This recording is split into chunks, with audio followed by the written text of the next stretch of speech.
আসসালামু আলাইকুম। আমি আজকে রান্না করব গরুর মাংস দিয়ে আলু ভাজি। প্রথমে আমি পরিমাণ মতো তেল দিয়ে দিব।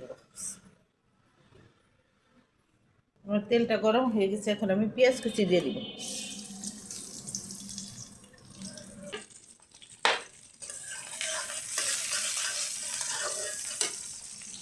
আমি দিয়ে দেবো হলুদের গুঁড়া,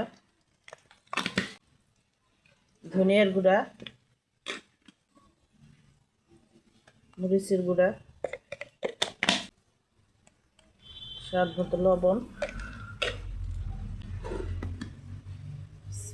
অল্প পরিমাণে পানি দিয়ে দিব।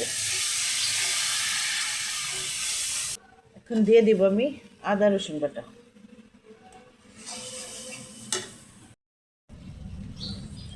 এখন আমি মাংসগুলি ছেড়ে দেব। আমি মাংসগুলি সব মশলা দিয়ে সিদ্ধ করে রেখে দিয়েছি। এখন আমি ঢেকে রাখবো মশলাটা কষানোর জন্য। আমার গরুর মাংসটা কষানো হয়ে গেছে। এখন আমি আলু ছেড়ে দেবো। আমি আলুগুলি কুচি করে কেটে ধুয়ে পরিষ্কার করে কেটে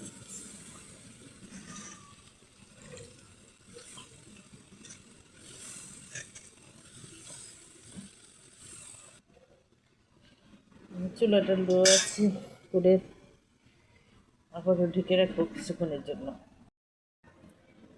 এখন আমি গরম মশলার গুঁড়া দিয়ে দিব।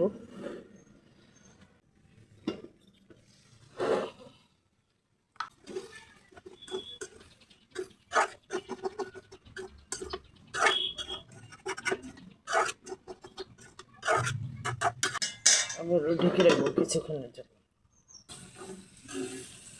আমি এখন জিরার গুঁড়া দিয়ে দিব।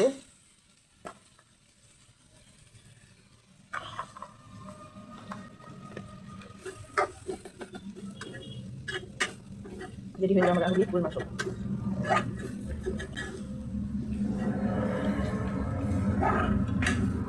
রেডি হয়ে গেল আমার গরুর মাংস দিয়ে আলু ভাজি।